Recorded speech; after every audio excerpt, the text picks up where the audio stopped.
النهارده هشارككم مغامرتي مع كابتن قاسم. لقينا حاجات كتير وشوفنا مشهد مبهر اخر الفيديو، مش هتتوقعوا لقينا ايه. تعالى اوريكم. لقينا شوكة ومعلقة وخطاف صيد، غالبا وقعوا من الناس اللي كانت بتصطاد على المارين.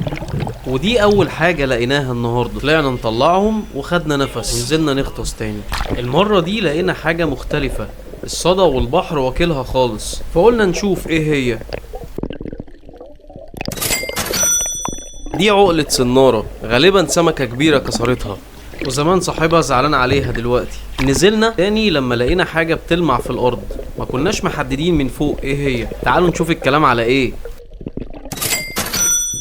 ودي قوقعة جميلة عجبتني وهحتفظ بيها. طلعنا ناخد نفس ونزلنا تاني، قلنا ندور نشوف ايه كمان موجود.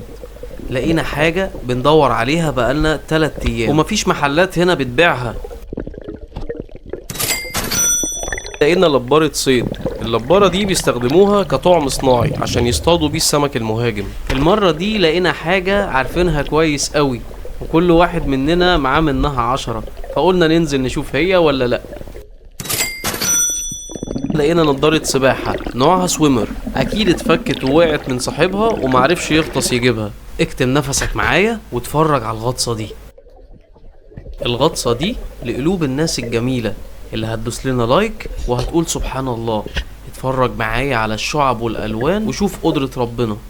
خليك كاتم نفسك، اوعى تنسى عشان تقدر تستمتع بالمناظر الحلوة دي لازم تفضل كاتم نفسك لوقت طويل عشان تلحق تتفرج على حاجات كتيرة حلوة ومناظر جميلة كتير مش هتشوفها غير تحت سطح البحر. يا ترى دي شجرة ولا ايه؟